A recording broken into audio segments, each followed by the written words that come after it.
warahmatullahi wabarakatuh. Perkenalkan, nama saya Elis Trisnawati, mahasiswa semester 6 jurusan Pendidikan Guru Sekolah Dasar dari UPBJJ UT Bandung dengan NIM 86036427. Saat ini saya akan melakukan praktikum tentang struktur sistem pencernaan pada manusia. Adapun tujuan praktikum kali ini yaitu dapat mengurutkan sistem pencernaan. Adapun alat dan bahannya, yang pertama ada gambar sistem pencernaan. Yang kedua, alat tulis. Baik, sistem pencernaan merupakan organ yang ada dalam tubuh manusia dan berfungsi untuk mengatasi asupan makanan, menghancurkan, menyerap nutrisi dan air, serta membuang zat-zat makanan dari dalam tubuh manusia. Baiklah, saya akan mengurutkan sistem pencernaan. Yang pertama yaitu mulut. Mulut adalah bagian awal dari saluran pencernaan. Tempat makanan pertama kali masuk melalui mulut. Di mulut ini terjadi pencernaan secara mekanik dan secara kimiawi.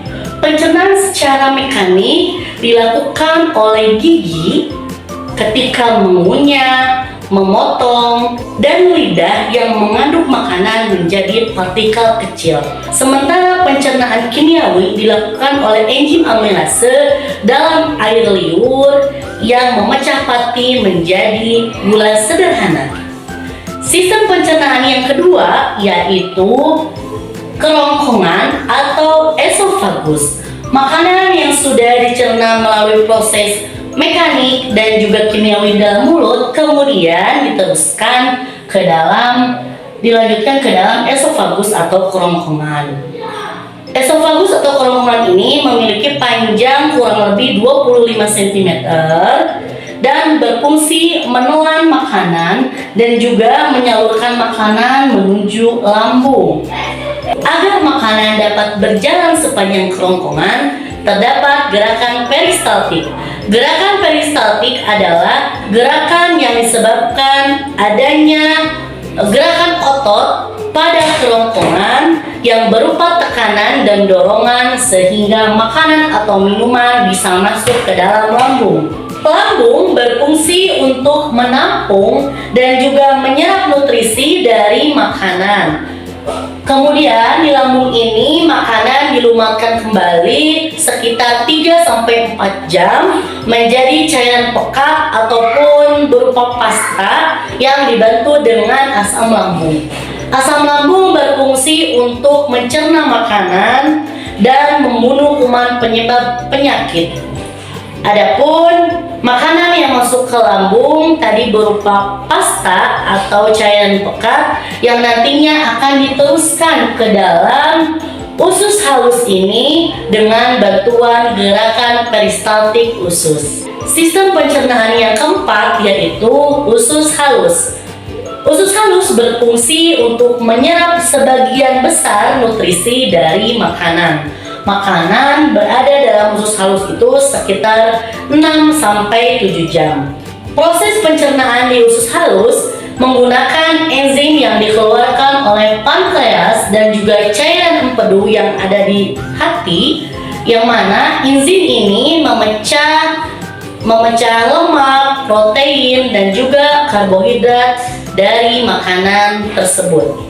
Setelah makanan dipecah, dinding usus halus kemudian menyerap nutrisi dan air dari makanan ke dalam aliran darah. Sementara sisa-sisa makanan yang tidak terserap atau tidak dicerna akan diteruskan menuju usus besar. Tugas utama usus besar adalah menyerap air dan nutrisi dari sisa makanan. Setelah diserap oleh tubuh, semua makanan yang sudah diproses dalam sistem pencernaan manusia akan meninggalkan sisa atau limbah yang disebut dengan tinja atau feses. Tinja atau feses ini merupakan hasil pembusukan makanan menggunakan bantuan bakteri E. coli. Proses pengolahan dan pencernaan makanan hingga menjadi tinja atau feses umumnya terjadi kurang lebih 30-40 jam. Selain usus besar berfungsi menghasilkan tinja atau feses, usus besar juga berfungsi untuk menjaga keseimbangan cairan dan elektrolit di dalam tubuh. Untuk selanjutnya yaitu rektum. Rektum merupakan organ setelah usus besar dan juga sebelum anus. Rektum ini memiliki panjang kurang lebih 2,5 cm yang memiliki tugas untuk menyimpan feses dari usus besar yang bersifat sementara.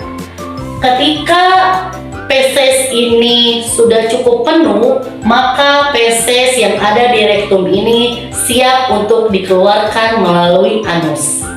Anus merupakan organ pencernaan manusia yang terakhir setelah usus besar. Anus berfungsi sebagai alat pembuangan sisa makanan atau kotoran melalui proses buang air besar. Organ ini terdiri dari otot dasar panggul dan 2 sfinkter anal. Otot dasar panggul berfungsi untuk mencegah keluarnya feses di saat tidak seharusnya atau belum mulas. Adapun 2 sfinkter anal terdiri dari sfinkter internal dan sfinkter eksternal. Sfinkter internal itu mencegah buang air besar ketika manusia itu sedang tidur, dan sfinkter eksternal yaitu menahan feses agar tidak keluar sebelum ke toilet. Baiklah, untuk kesimpulan pada praktikum kali ini yaitu bahwa sistem pencernaan manusia dimulai dari makanan yang masuk ke dalam mulut, kemudian diteruskan ke dalam kerongkongan atau esofagus dengan dibantu gerakan peristaltiknya, kemudian sampai kepada lambung.